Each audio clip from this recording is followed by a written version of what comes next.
அற்புதரே புனிதரே அந்தோணியாரே, அற்புதரே புனிதரே அந்தோணியாரே, அதிசயத்தால் மக்களை கவர்ந்தவரே, அதிசயத்தால் மக்களை கவர்ந்தவரே, அற்புதரே புனிதரே அந்தோணியாரே, அற்புதரே புனிதரே அந்தோணியாரே.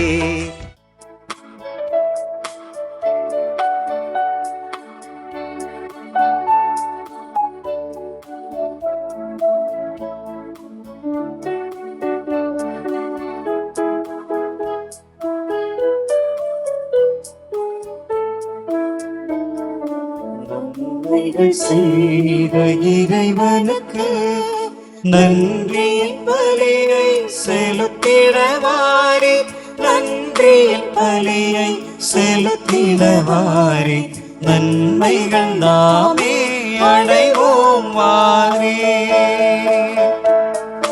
நன்மைகள் செய்த இறைவனுக்கு நன்றியின் பலியை செலுத்திடவாரே, நன்றியின் பலியை செலுத்திடவாரே, நன்மைகள் நாமே அடைவோம் வாரே.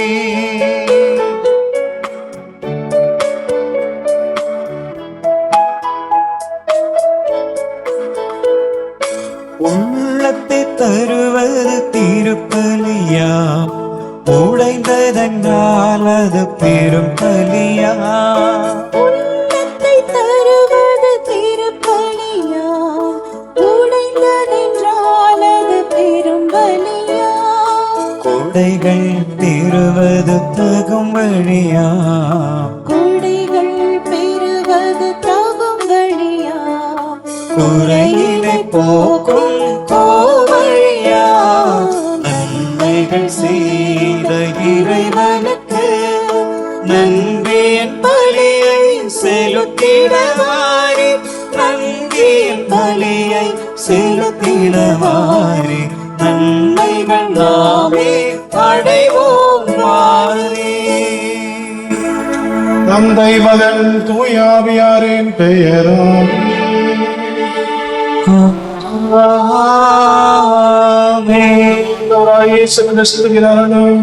கடவுளின் அன்பும் தூயாவியாரின் நட்புறவும் உங்கள் அனைவரோடும் இருப்பதாக. உம்மோடும் இருப்பதாக. அன்பார்ந்த இறை மக்களே, சகோதர சகோதரிகளே, மரியன்னையின் பக்தர்களே, பிள்ளைகளே, அந்தோணியாருடைய பக்தர்களே, எங்கள் அனைவரையும் சிறப்பாக இந்த திருப்பலிக்கு கிறிஸ்துவின் பெயரால் அன்போடு நான் வரவேற்கின்றேன். திருச்சபை இன்று புனித கிரகோரியாருடைய நினைவு நாளை கொண்டாடுகிறது. பெரிய கிரகோரியார் என்றும் அவரை அழைக்கின்றது. ரோமாபுரியில் பிறந்த அவர், செல்வ செழிப்புடன் வாழ்ந்த அவர், பிறகு கிறிஸ்துவை பின்பற்றி அவரும் மிகப்பெரிய ஒரு ஆன்மீக துறவியாக மாறி பின்னாளில் திருத்தந்தையாகவும் மறை வல்லுநராகவும் சிறப்பாக திருச்சபையில் பணிபுரிந்தவர். திருச்சபையிலே மிகப்பெரிய மாற்றங்களை கொண்டு வர வழிவகுத்தவர். சிறப்பாக திருப்பலியில் திருவழிபாட்டு இசை எப்படி இருக்க வேண்டும் என்பதையும், அந்த இசையினால் நாம் கடவுளை துதிக்கவும் போற்றவும் ஆராதிக்கவும் மிகப்பெரிய ஒரு மாற்றங்களை திருவழிபாட்டு இசையில் கொண்டு வந்தவர். இன்றைய நற்செய்தி வாசகங்கள் எல்லாம் சிறப்பாக கடவுளுடைய வல்லமையை, கடவுளுடைய அருளையும் ஆசீரும் பெற்றவர்கள் யார், அவர்கள் இந்த உலகில் எப்படி வாழ்வார்கள், இந்த உலகில் இருப்பவர்களுக்கும் கடவுளை நம்பி இருப்பவர்களுக்கும் இந்த உலகின் ஞானத்திற்கும் கடவுளின் ஞானத்திற்கும் என்ன வித்தியாசம் என்பதையும், கடவுள் வல்லமையினால் பிறந்தவர்கள் எப்படி வாழ்வார்கள் என்பதையும் மிக அழகாக நமக்கு எடுத்து கூறுகிறது. திருப்பலி துவங்கும் பொழுது சிறப்பாக நாமும் தூயாவின் வல்லமையினால் திருமுழுக்கினால் கடவுளுக்கு ஏற்புடையவர்களாக வாழ வேண்டும் என்பதே, புனிதர்களாக வாழ வேண்டும் என்பதே கடவுளுடைய விருப்பம். எனவே திருப்பலிக்கு தகுந்த முறையில் நம்மை நாம் தயார் செய்து கடவுளுடைய இரக்கத்தையும் மன்னிப்பையும் மன்றாடுவோம். எல்லாம் வல்ல இறைவனிடமும் சகோதர சகோதரிகளை உங்களிடமும் நான் பாவி என ஏற்றுக்கொள்கிறேன். ஏனெனிலும் சிந்தனையாலும் சொல்லாலும் செயலாலும் கடமையில் தவறியதாலும் பாவங்கள் பல செய்தேன். என் பாவமே, என் பாவமே, என் பெரும் பாவமே. ஆகையால் எப்பொழுதும் கன்னியான புனித மரியாவையும் வானதூதர் புனிதர் அனைவரையும் சகோதர சகோதரிகளை உங்களையும் நம் இறைவனாகிய ஆண்டவரிடம் எனக்காக வேண்டிக் கொள்ள மன்றாடுகிறேன். எல்லாம் வல்ல இறைவன் நம் மீது இரக்கம் வைத்து நம் பாவங்களை மன்னித்து நம்மை நித்திய வாழ்வுக்கு அழைத்து செல்வாராக. ஆமென்.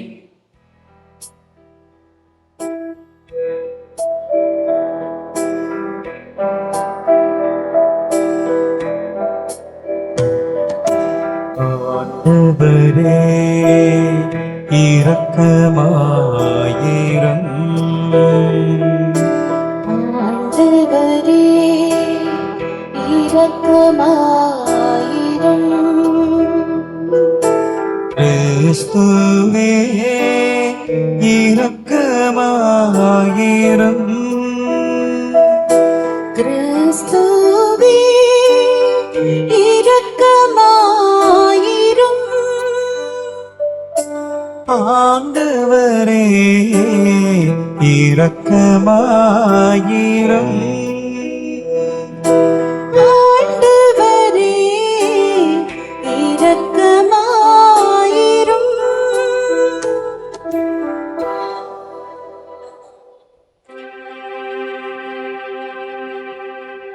மன்றாடுவோமாக. ஆற்றல் வாய்ந்த இறைவா, சிறந்தது அனைத்தும் நிறைந்தவரே, உம்மீது நாங்கள் உள்ளார்ந்த அன்பு கொள்ளச் செய்தருளும். அதனால் எங்களது சமயப்பற்றை வளர்ந்து நன்மைகளை பெருகச் செய்து நீர் எங்களில் கருத்துடன் உருவாக்கியதை பராமரித்து காத்தருள்வீராக. உம்மோடு தூய ஆவியாரை ஒன்றிப்பில் இறைவனாய் என்றென்றும் வாழ்ந்து ஆட்சி செய்கின்ற எங்கள் ஆண்டவரும் உம் திருமகனுமாகிய கிறிஸ்து வழியாக உம்மை மன்றாடுகின்றோம்.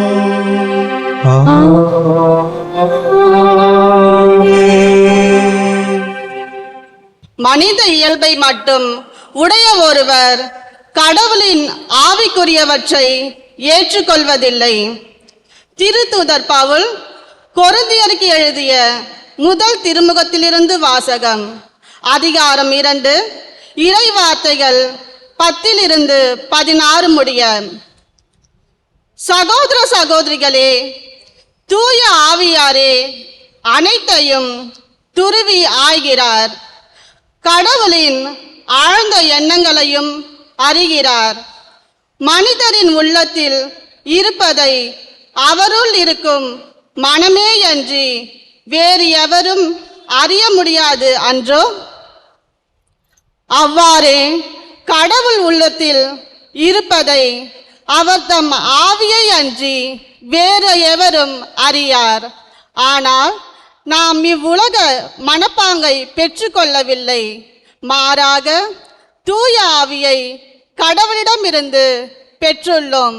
இவ்வாறு கடவுள் நமக்கு அருளிய கொடைகளை கண்டுணர்ந்து கொள்கிறோம்.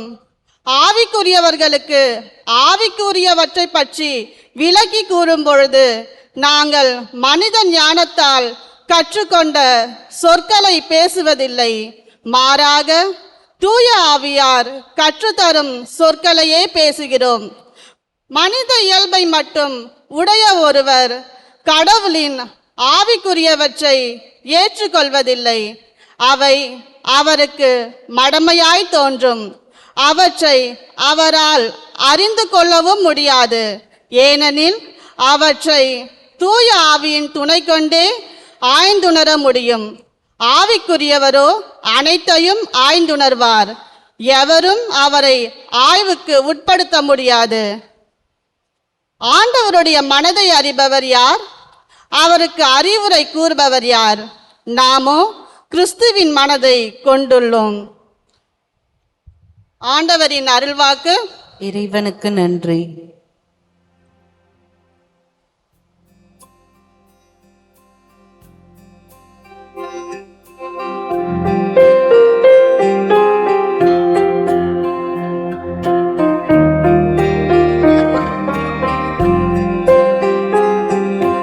ஆண்டவர் தாம் செய்யும் அனைத்திலும் நீதியுடையவர்.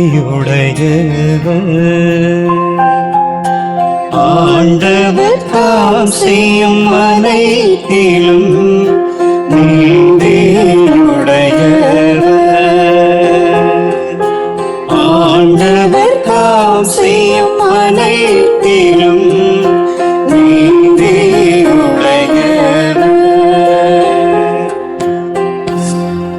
ஆண்டவர் இரக்கவும் கனிவும் உடையவர், எளிதில் சினம் கொள்ளாதவர், பேரன்பு கொண்டவர்.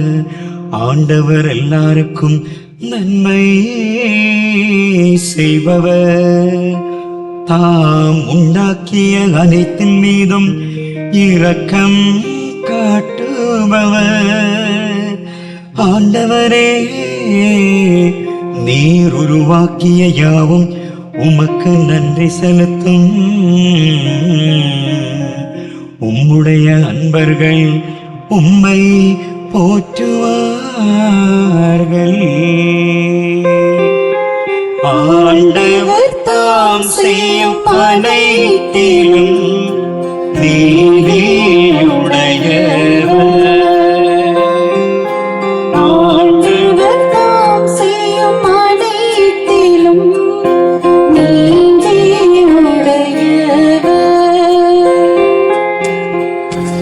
ஆண்டவரே, நீர் உருவாக்கிய யாவும் உமக்கு நன்றி செலுத்தும். உம்முடைய அன்பர்கள் உம்மையே போற்றுவார்கள்.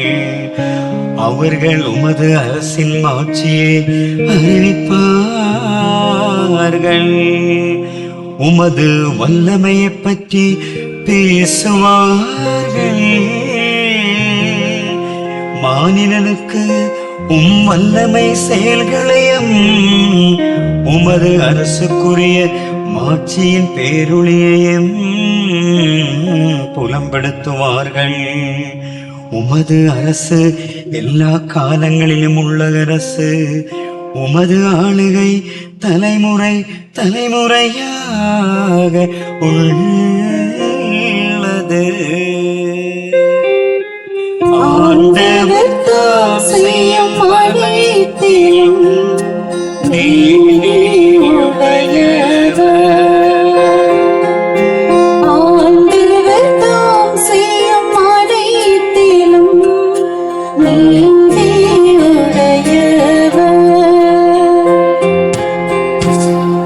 ஆண்டவர் தம் வாக்குகள் அனைத்திலும் உண்மையானவர். தம் செயல்கள் அனைத்திலும் தூய்மையானவர்.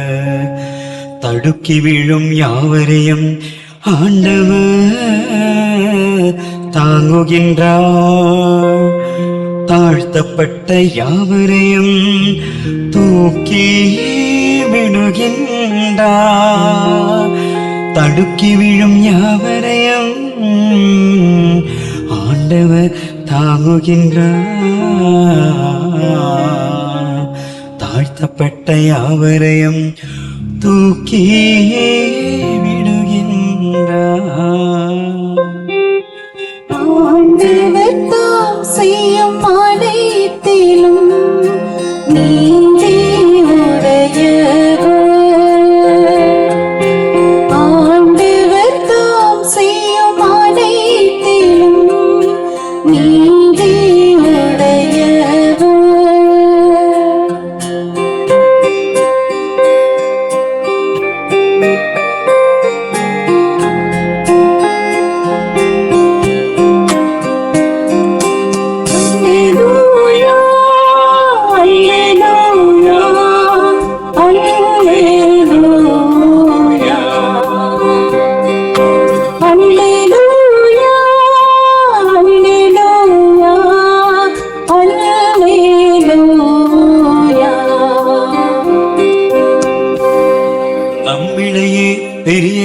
இறைவாக்கினர் ஒருவர் தோன்றியிருக்கின்றார். கடவுள் தம் மக்களை தேடி வந்திருக்கிறார். அல்லேலூயா. அல்லேலூயா, அல்லேலூயா, அல்லேலூயா.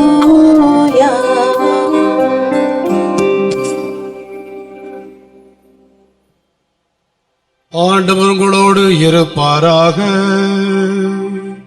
உம் ஆன்மாவோடும் இருப்பாராக. லூக்கா எழுதிய பரிசுத்த நற்செய்தியிலிருந்து வாசகம். ஆண்டவரே, மாட்சி உமக்கே. அதிகாரம் 4, இறைவார்த்தைகள் 31 முதல் 37 வரை. அக்காலத்தில் இயேசு கலிலேயாவில் உள்ள கப்பர்நாகும் ஊருக்கு சென்று ஓய்வு நாளில் மக்களுக்கு கற்பித்து வந்தார். அவருடைய போதனையை குறித்து அவர்கள் வியப்பில் ஆழ்ந்தார்கள். ஏனெனில் அவர் அதிகாரத்தோடு கற்பித்தார். தொழுகை கூடத்தில் தீய ஆவியான பேய் பிடித்த ஒருவர் இருந்தார். அவரை பிடித்திருந்த பேய், ஐயோ நாசரேத்து இயேசுவே, உமக்கு இங்கு என்ன வேலை? எங்களை ஒழித்து விடவா வந்தீர்? நீர் யார் என எங்களுக்கு தெரியும். நீர் கடவுளுக்கு அர்ப்பணமானவர் என்று உரத்த குரலில் கத்தியது. வாயை மூடு, இவரை விட்டு வெளியே போ என்று இயேசு அதனை அதட்டினார். அப்பொழுது பேய் பிடித்தவரை அவர்கள் நடுவே விழ செய்து அவருக்கு ஒரு தீங்கும் இழைக்காமல் பேய் அவரை விட்டு வெளியேறிற்று.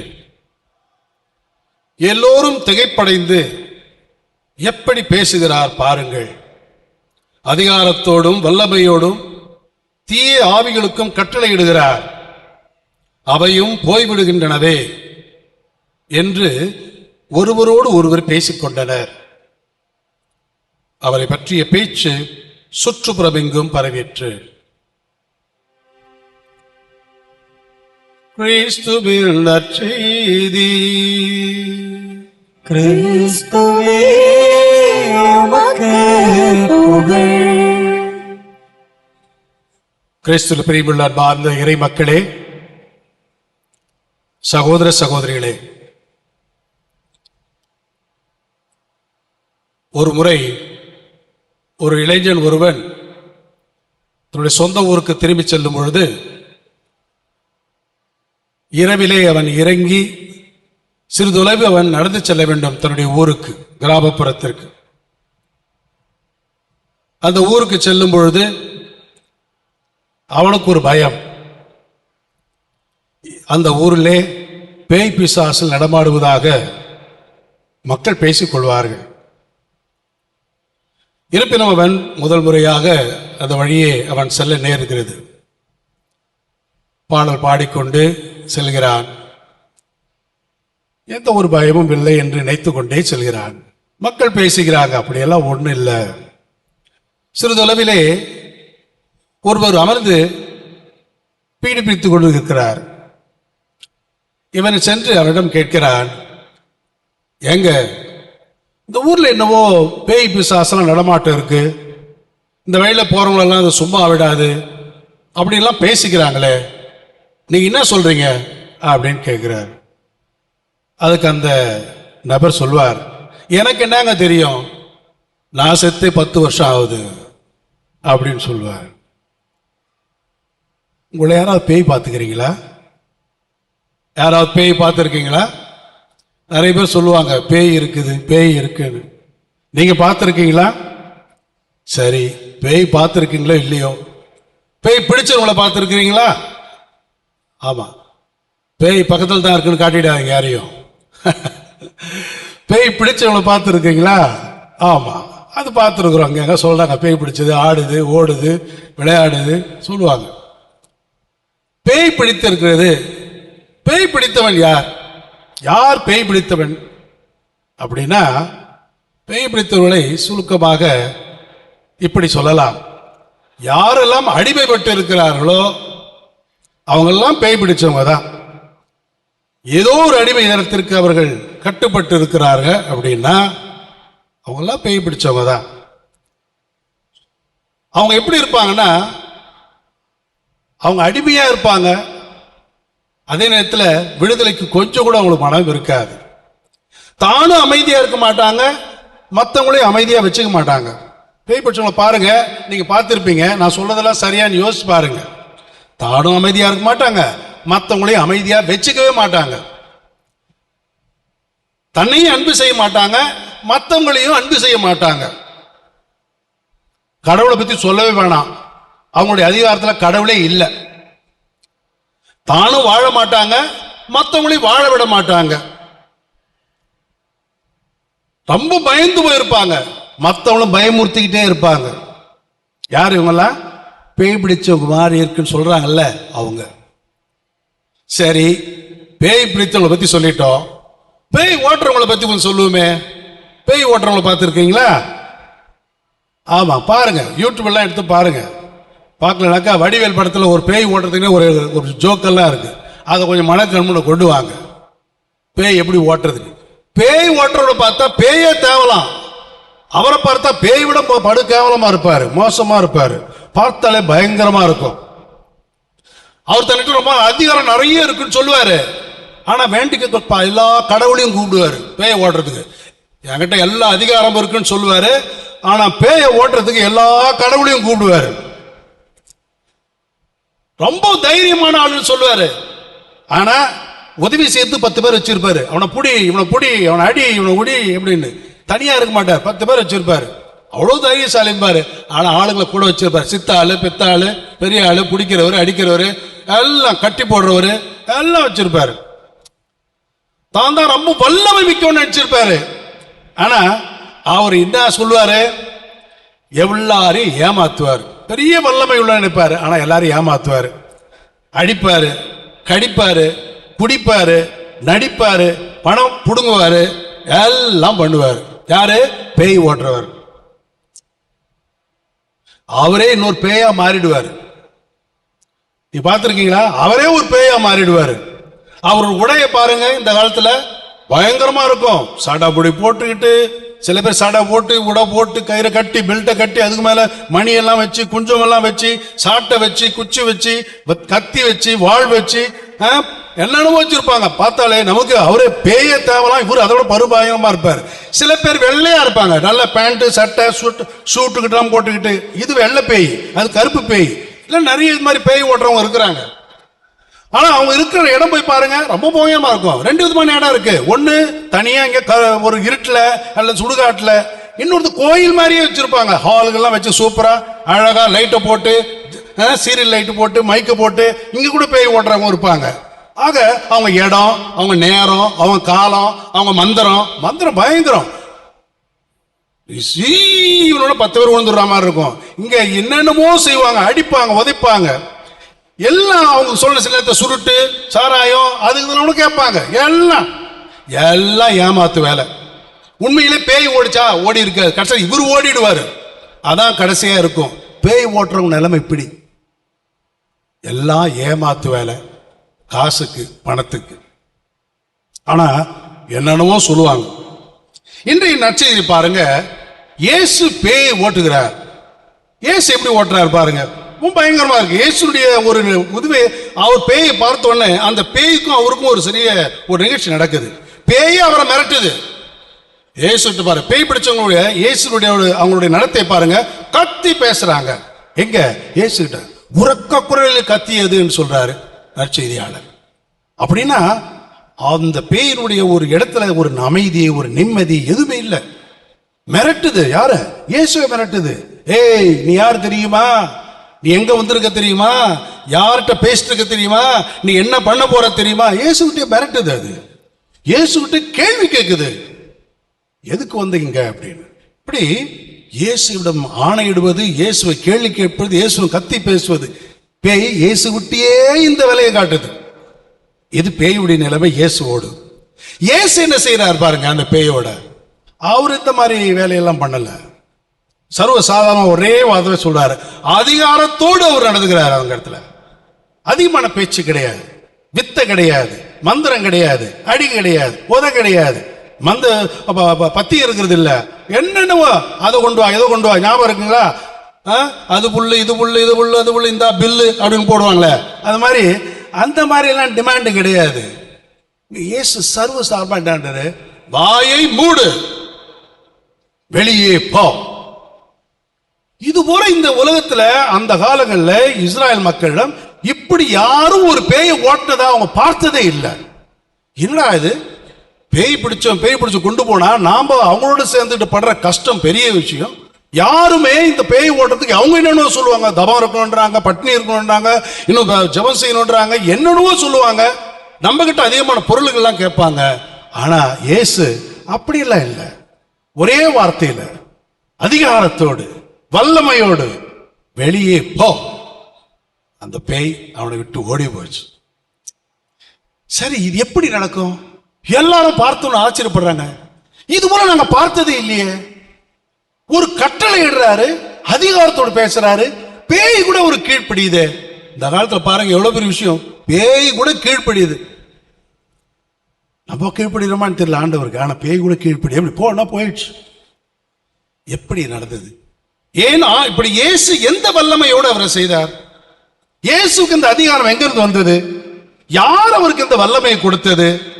அப்படின்னா இயேசுக்கு இந்த வல்லமை கொடுத்தது தூய ஆவியாருடைய வல்லமை. இயேசுக்கு இந்த அதிகாரம் எங்கிருந்து வந்தது? கடவுளிடமிருந்து வந்தது. அப்ப இயேசு யார்? இயேசு கடவுளாய் இருந்தவர், கடவுளாய் இருந்தவர், கடவுளோடு இருந்தவர். தூய ஆவின் வல்லமையினால் அவர் இந்த அதிகாரத்தை பெற்றவர். உண்மையிலே லூக்கா நற்செய்தியிலே 4ஆம் அதிகாரத்தை துவக்கத்திலே சொல்லுவாரு, இயேசு தான் சொந்த ஊருக்கு போவார், நாசரேத்துக்கு போய் தொழுகை கூடத்துக்கு போவார். அப்ப அவருக்கு படிக்கிறதுக்கு இயேசுயா எழுதிய 8 சுவடை கொடுப்பாங்க. அப்ப இயேசு எடுத்து அதை அவன் முன்னாடி படிப்பார். உங்களுக்கு ஞாபகம் இருக்கா என்னன்னு? என்னது? ஆண்டவருடைய ஆவி என் மேலே, ஆண்டவருடைய ஆவி என் மேல், ஏனெனில் அவர் என்னை அருட்பொழிவு செய்துள்ளார். எதற்கு அருட்பொழிவு செய்துள்ளார்? எளியோருக்கு நற்செய்தி அறிவி. துவக்கத்திலே அவர் தெளிவாக்கிறார், நான் யார் தெரியுமா?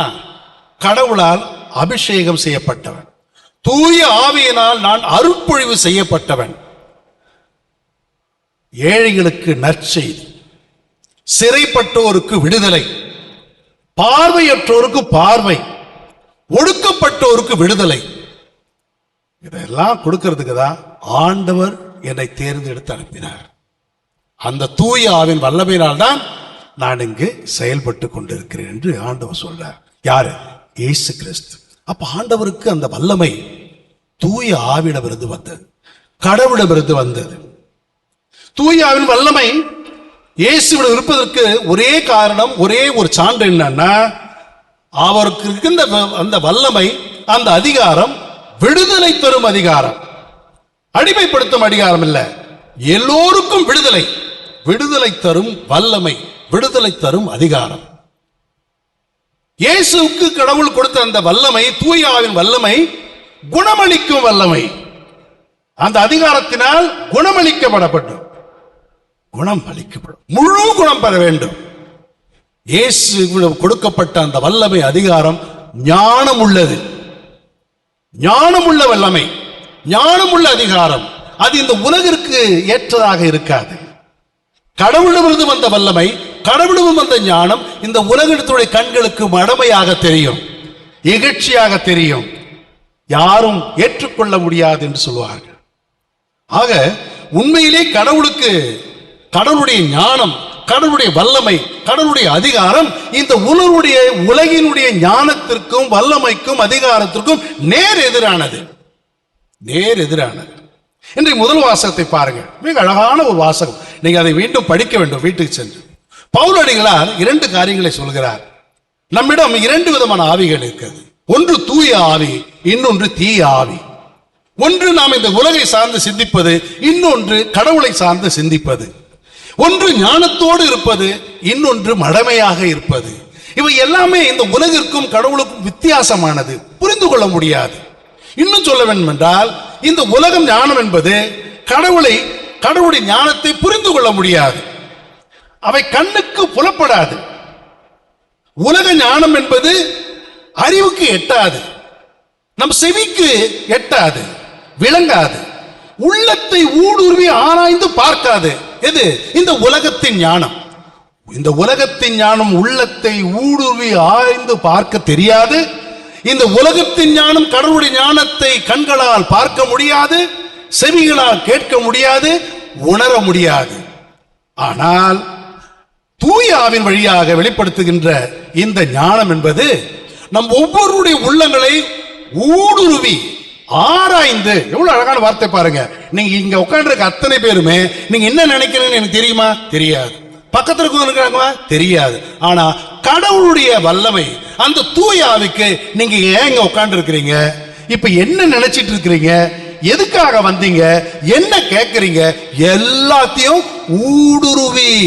ஊடுருவின்றது ஆல்மோஸ்ட் லைக் ரிசர்ச்.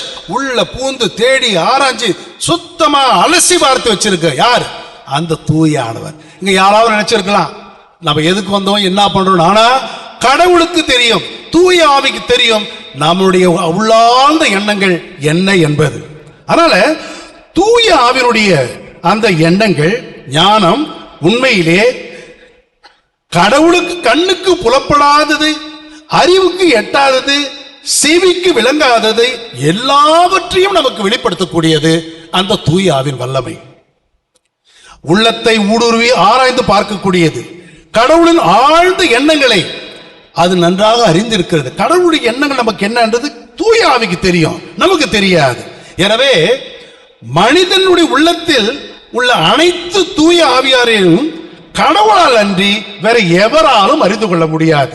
யாராவது சொல்றாங்க வச்சுங்களேன், நீங்க வாங்க, நீங்க என்ன நான் சொல்றேன், உங்களுடைய எதிர்காலத்தை சொல்றேன், உங்களுக்கு தோஷம் சொல்றேன், உங்களுக்கு இதெல்லாம் போய் கடவுள் ஒருவருக்கு மட்டும்தான் தெரியும் உன்னுடைய எண்ணங்கள் என்ன, உனக்கு என்ன அவருடைய திட்டங்கள் என்ன, என்ன உனக்கு அவர் முன்குறித்து வைத்திருக்கிறார், எதற்காக உன்னை படைத்தார், எதற்காக உன்னை அழைத்தார், எதற்காக உன்னை கிறிஸ்துவராக ஒரு திருமுழுக்கு பெற்றவராக அழைத்தார், எதற்காக உனக்கு அருட்சாதனங்களை கொடுத்தார், எதற்காக இன்று இந்த திருப்பலியில் உன்னை அழைத்திருக்கிறார், ஏன் இங்கு அமர்ந்திருக்கிறார், எதற்காக இந்த நற்செய்தி அறிவிக்கப்படுகிறது, என்ன சொல்லுகிறார் என்பதை எல்லாம் கடவுள் தூயாவின் வழியாக உங்கள் ஒவ்வொருக்கும் வெளிப்படுத்திக் கொண்டே இருக்கிறார்.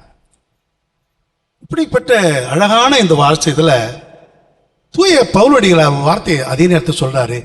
இப்படி இருக்கும் பொழுது யார் ஆண்டவருடைய கடவுளுடைய மனதை அறிபவர்கள் யார், ஆண்டவருக்கு அறிவுரை சொல்லக்கூடியவர் யார் அப்படின்னு சொல்லி ஒரு குழப்பத்தை ஏற்படுத்துறாரு. ஆனா அதே நேரத்தில் இன்னொன்னு சொல்லி முடிக்கிறாரு, நாம் எல்லோரும் கிறிஸ்துவின் மனநிலை கொண்டிருக்கின்றோம். உண்மையிலே சில நேரத்தில் கடவுளை புரிந்து கொள்வது கடினம், கடவுளுடைய வார்த்தைகளை ஏற்றுக்கொள்வது கடினம். ஆனால் யார் ஒருவர் கிறிஸ்துவின் மனநிலையை கொண்டிருக்கிறார்களோ அவர்கள் நிச்சயமாக கிறிஸ்துவின் மனநிலை கொண்டிருப்பவர்கள் கடவுளுடைய திட்டத்தை அறிபவர்களாகவும் ஏற்றுக்கொள்ளுபவர்களாகவும் கண்டிப்பாக இருப்பார்கள். தூயாவின் வல்லமையினால் இதை நாம் அறிந்து கொள்ள முடியும். எனவே பிரியமான சகோதர சகோதரிகளே, திருமுழுக்கினால் நாம் அனைவரும் தூயாவின் வல்லமை பெற்றவர்கள்.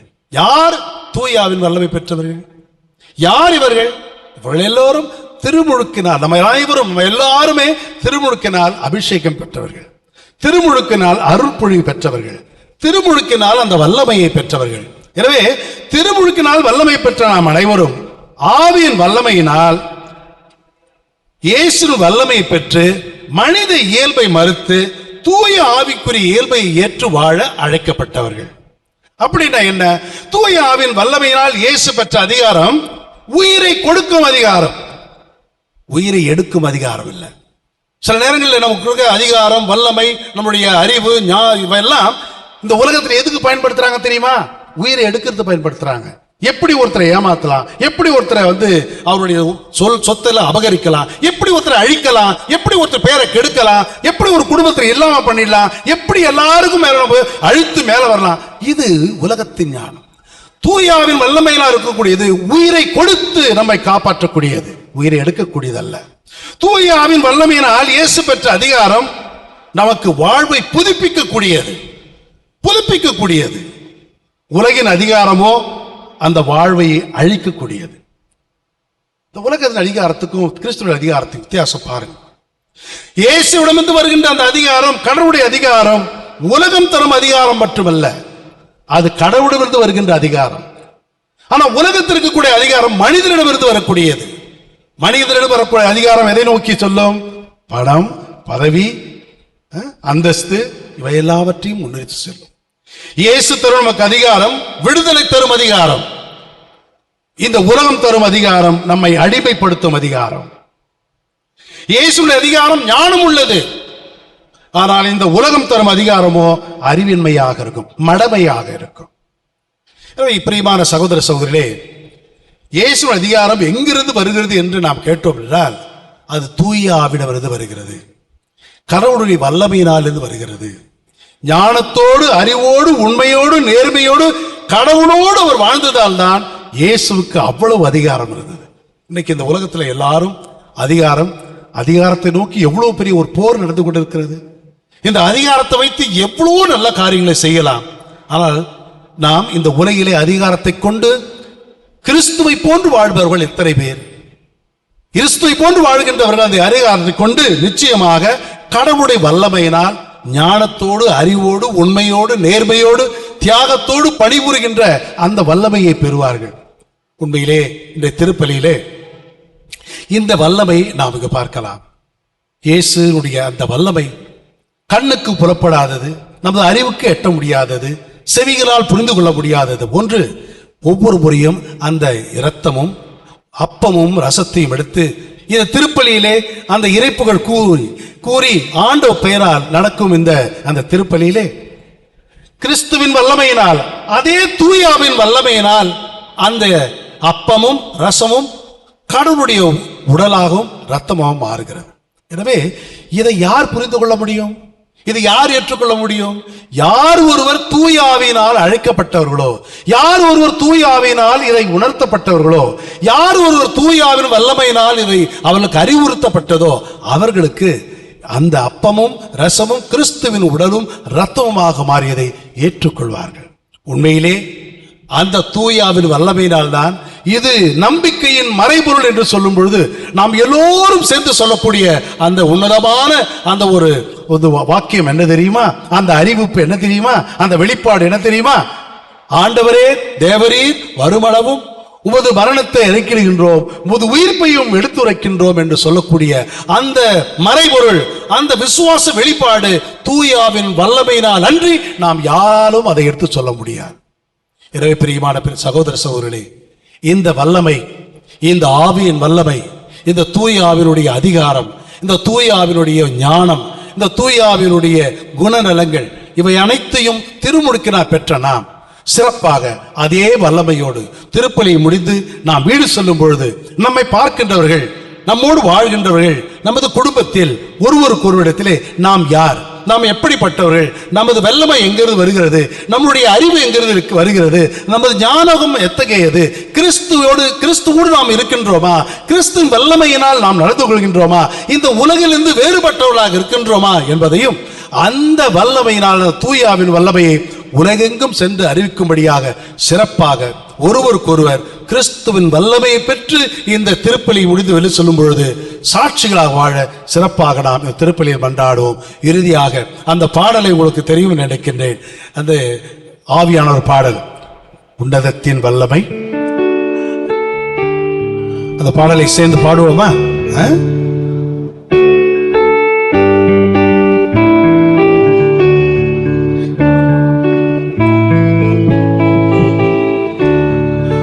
பொழிந்திடும் வல்லம் உன்னதத்தின் வல்லமை, ஆவியின் வல்லமை, அக்கினியின் வல்லமை, பொழிந்திடும் வல்லமை உன்னதத்தின் வல்லமை, ஆவியின் வல்லமை, அக்கினியின் வல்லமை, வல்லமை தேவை தேவா, வல்லமை தாரும் தேவா, இன்றே தேவை தேவா இப்போது காணும் தேவா பொழிந்திடும் வல்லமை உலகத்தின் வல்லமை ஆவியின் வல்லமை அக்கினியின் வல்லமை பொழிந்திடும் வல்லமை உலகத்தின் வல்லமை ஆவியின் வல்லமை அக்கினியின் வல்லமை. விசுவாசினை மன்றாட்டு. உங்கள் பதில் எல்லாம் வல்ல இறைவா எங்கள் மன்றாட்டை கேட்டருளும். எல்லாம் வல்ல இறைவா எங்கள் மன்றாட்டை கேட்டருளும். நல்ல ஆயனாம் எம் இறைவா, எம் திரு அவையை வழிநடத்தி வரும் திருத்தந்தை, ஆயர்கள், குருக்கள், கன்னியர்கள், பொது நிலையினர்களை உம் திருப்பாதம் அர்ப்பணிக்கின்றோம். இவர்கள் அழைத்தலின் நோக்கத்தை உணர்ந்து தன்னிடம் ஒப்படைக்கப்பட்டுள்ள இறை சமூகத்திற்கு வழிகாட்டு விண்மீன்களாய் நல்ல ஆயனாய் இருக்க உம் அருளையும் ஞானத்தையும் தந்திருள வேண்டுமென்று இறைவா உம்மை மன்றாடுகின்றோம். எல்லாம் வல்ல இறைவா எங்கள் மன்றாட்டை கேட்டருளும். பாதை காட்டும் விண்மீனே எம் இறைவா, நாட்டை ஆளும் தலைவர்களை உம் மலர்பாதம் அர்ப்பணிக்கின்றோம். மக்கள் நலனை மட்டும் கருத்தில் கொண்டு பாகுபாடற்ற சமுதாயத்தை உருவாக்க தேர்ந்து தெளியும் ஞானத்தை கொடுத்து காத்து வழிநடத்த வேண்டும் என்று இறைவா உம்மை மன்றாடுகின்றோம். எல்லாம் வல்ல இறைவா எங்கள் மன்றாட்டை கேட்டருளும். இரக்கத்தின் மறு உருவமே எம் இறைவா, உம்மை தேடி நாடி வருகின்ற அனைத்து பக்தர்களையும் உம் பாதம் அர்ப்பணிக்கின்றோம். இவர்கள் அனைவரும் உன் மீது அதிகமான நம்பிக்கை கொண்டு வாழவும், வாழ்வில் வருகின்ற சோதனைகளில் துவண்டு விடாது அவைதான் வெற்றியின் முதற்படி என நினைத்து ஜெயித்து வாழ்ந்திட அருளையும் ஆசிரையும் பொழிந்து வழிநடத்த வேண்டும் என்று இறைவா உம்மை மன்றாடுகின்றோம். எல்லாம் வல்ல இறைவா எங்கள் மன்றாட்டை கேட்டருளும். வாழ்வின் நாயகனே எம் இறைவா, உமக்காக உம்மோடு உமது பணியை தியாகத்தோடு செய்து இன்று நம்மிடையே இப்புனித பலியை நிறைவேற்றும் எம் அருள் தந்தையை ஆசிர்வதியும். இவர்கள் என்றும் உமக்கு சாட்சிய வாழ்வு வாழவும் நற்சுகத்தையும் ஆசிர்வாதங்களையும் ஞானத்தையும் தந்து வழிநடத்த வேண்டும் என்று இறைவா உம்மை மன்றாடுகின்றோம். எல்லாம் வல்ல இறைவா எங்கள் மன்றாட்டை கேட்டருளும். இந்த மன்றாட்டுகளை எல்லாம் எங்கள் ஆண்டவராகிய கிறிஸ்து வழியாக உம்மை மன்றாடுகிறோம். ஆமென்.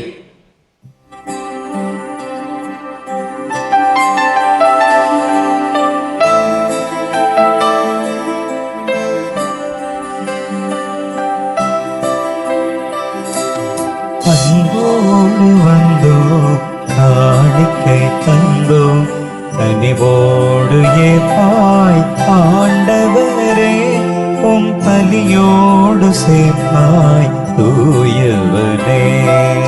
அன்போடு வந்தோம் காணிக்கை தந்தோம் கனிவோடு ஏற்பாய் ஆண்டவரே உம் பலியோடு சேர்ப்பாய் தூயவனே.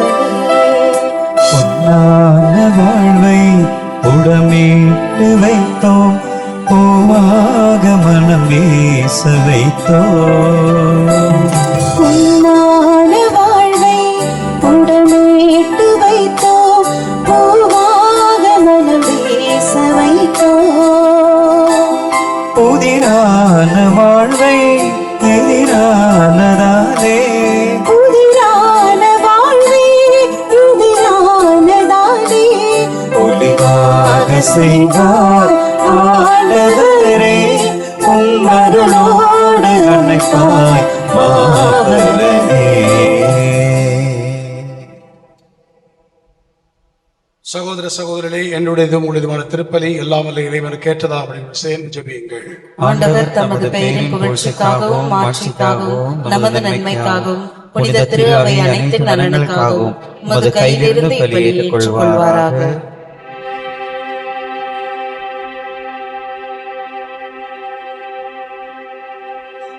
ஆண்டவரே, என்றும் புனிதமான காணிக்கை மீட்பு அளிக்கும் ஆசை எங்கள் மீது பொழிவதாக. இவ்வாறு அருள் அடையாள முறையில் நிகழ்வி பலி புதாற்றலால் நிறைவு பெறுவதாக. எங்கள் ஆண்டவராகிய கிறிஸ்து வழியாக உம்மை மன்றாடுகின்றோம்.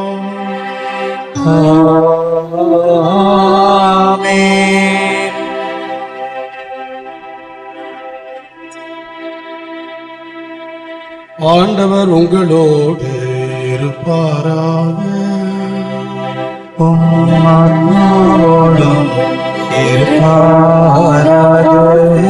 இதயங்களை மேலே எழுப்புங்கள்.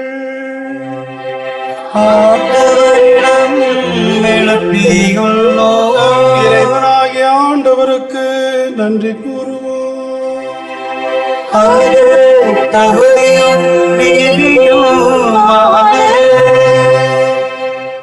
தூயவரான தந்தையே, உம் அன்பான மகன் கிறிஸ்து வழியாக எந்நாளும் இவ்விடத்திலும் நாங்கள் உமக்கு நன்றி செலுத்துவது மெய்யாகவே தகுதியும் நீதியுமாகும்.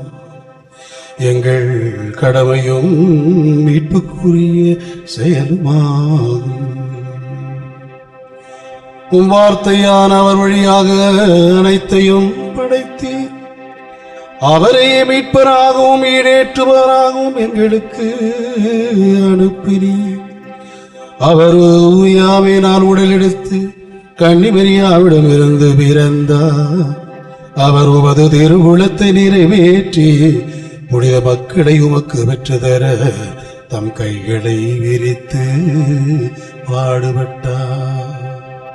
இவ்வாறு அவர் சாவை வென்று உயிர்ப்பை வெளிப்படுத்தினார். ஆகவே வானத்துதரும் புனிதர் அனைவரோடும் சேர்ந்து நாங்கள் உமது மாட்சிமை புகழ்ந்து உரைத்து ஒரே குரலாய் பாடுவதாவது: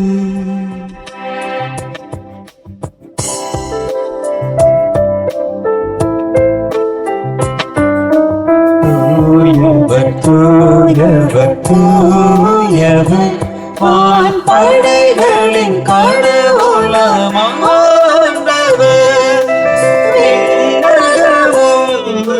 மன்னகமும் உமது மாட்சியால் நிறைந்துள்ளன.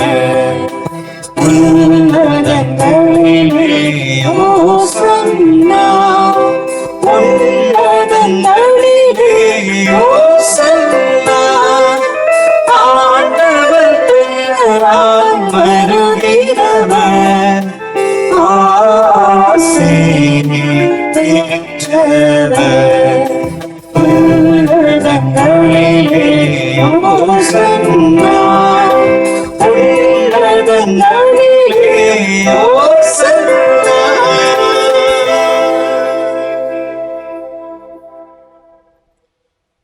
ஆண்டவரே, மெய்யாகவே தூயவர், தூய்மை அனைத்திற்கும் ஊற்று. ஆகவே உடைய ஆவியை பொழிந்து காணிக்கைகளை தூய்மைப்படுத்த வேண்டுகிறோம். இவ்வாறு எங்கள் ஆண்டவர் இயேசு கிறிஸ்துவின் உடலும் இரத்தமுமாக எங்களுக்கு இவை மாறுபடவாக. அவர் பாடுபட உடம்பு கணிந்து தம்மை கையளித்த போது அப்பத்தை எடுத்து நன்றி செலுத்தி அதை பிட்டு தம் சீடருக்கு அளித்து கூறியதாவது: அனைவரும் இதிலிருந்து பெற்று உண்ணுங்கள், ஏனெனில் இது உங்களுக்காக கையளிக்கப்படும் என் உடல்.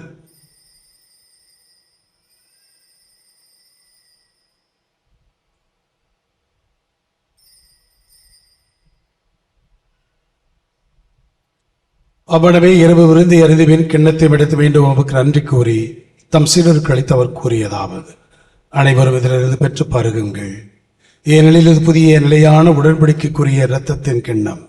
இது பாவ மன்னிப்புக்கென்று உங்களுக்காகவும் பலருக்காகவும் சிந்தப்படும். இதை நினைவாக செய்யுங்கள்.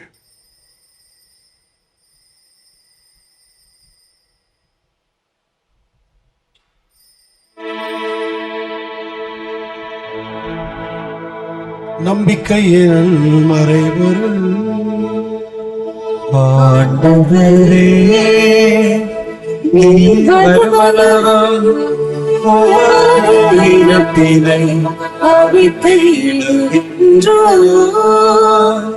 உமது உரிமையும் எடுத்துரைக்கின்றோம். ஆகவே ஆண்டவரே, நாம் கிறிஸ்துவின் இறப்பினை உயிர்ப்பினை நினைவு கூர்ந்து வாழ்தோறும் அப்பத்தையும் மீட்பளிக்கும் கிண்ணத்தையும் ஒப்புக் கொடுக்கின்றோம். திருமுனின்று ஊழியம் புரிய தகுந்த விடயங்களை ஏற்றுக்கொண்ட இறைவனுக்கு நன்றி செலுத்துகின்றோம். மேலும் கிறிஸ்தின் உடலிலும் இரத்தத்திலும் பங்கு கொள்ளும் எங்களை தூய ஆவியார் ஒன்று சேர்க்க வேண்டும் என தாழ்மையுடன் மன்றாடுகின்றோம். ஆண்டவரே, உலகெங்கும் பரவியிருக்கும் திரு அவையை நினைவூர்ந்தருளும். எங்கள் திருத்தந்தை பிரான்சிஸ், எங்கள் பேராயர் ஜார்ஜ் ஆண்டனிசாமி, எல்லா திருநிலையர் ஆகிய அனைவரோடும் திரு அவையை அன்பில் நிறைவு பெறச் செய்தருளும். மேலும் உயிர்த்தெழும் எதிர்நோக்குடன் துயில் கொள்ளும் எங்கள் சகோதர சகோதரிகளையும் இறந்தோர் அனைவரும் இரக்கத்துடன் நினைவு கூர்ந்து ஒரு திருமுக ஒளியின் உள்ளேற்றலும் எங்கள் அனைவரும் மீதும் இரக்கமாயிரும். கடவுளின் கண்ணித்தாயான புனித மரியா, அவருடைய கணவரான புனித யோசேப்பு, புனித திருத்தூதர்கள், இவ்வுலகில் உகந்தவராயிருந்த புனிதர் அனைவருடனும் நாங்கள் நிலைவாழ்வில் பங்கு கொள்ளும் தகுதி பெற்று திருமகன் இயேசு கிறிஸ்து வழியாக இப்பொழுது ஏத்து மரமருள உம்மை மன்றாடுகின்றோம். இவர் வழியாக, இவரோடு, எல்லாம் வல்ல இறைவனாகிய தந்தையே, தூய ஆவியாரின் ஒன்றிப்பில் எல்லா புகழும் ஆட்சியும் என்றென்றும் உமக்கு உரியதே.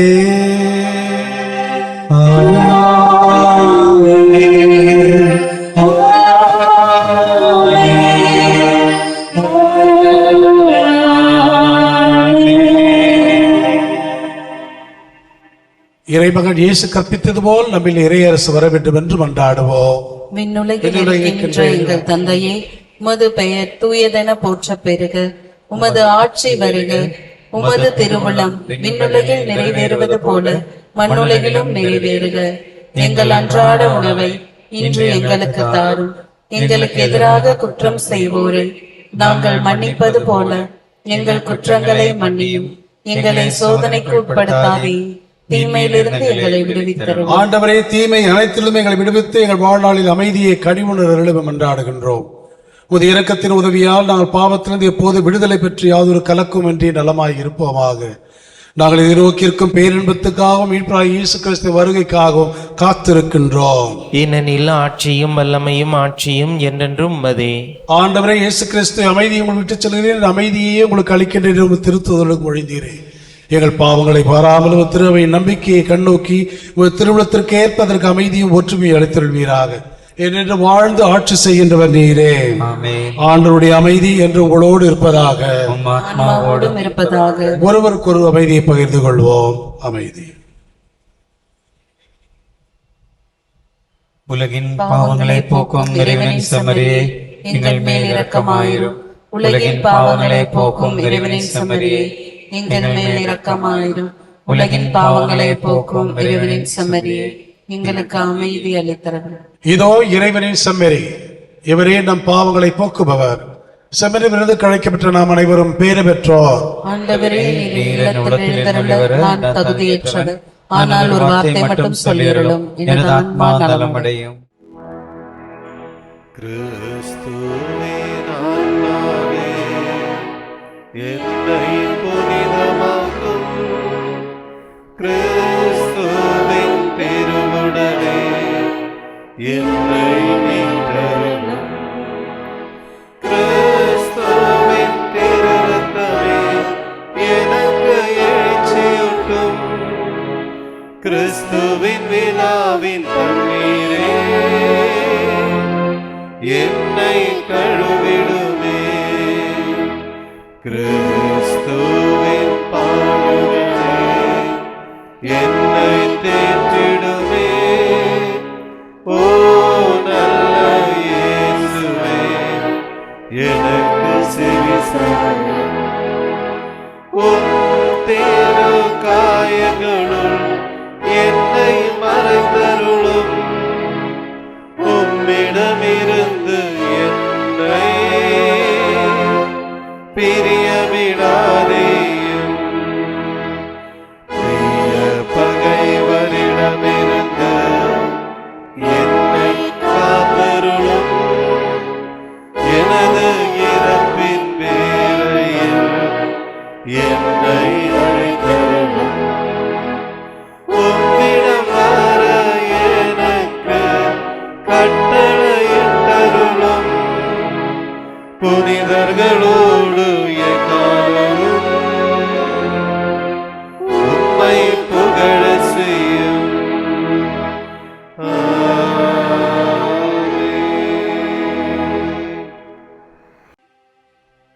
மன்றாடுவோமாக. ஆண்டவரே, விண்ணக உணவால் ஊட்டம் பெற்ற நாங்கள் உம்மை வேண்டுகிறோம். அதனால் இந்த அன்பின் உணவு எங்கள் இதயங்களை உறுதிப்படுத்தி எங்கள் சகோதர சகோதரிகளுக்கு பணிபுரிய எங்களை தூண்டி எழுப்புவதாக. எங்கள் ஆண்டவராகிய கிறிஸ்து வழியாக உம்மை மன்றாடுகின்றோம். ஆண்டவர்களோடு இருப்பாராக.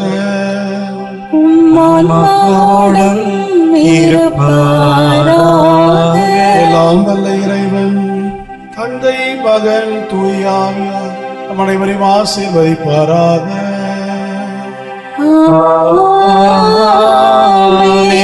வாழுங்கள். திருப்பலி முடிந்தது. இறைவனுக்கு நன்றி.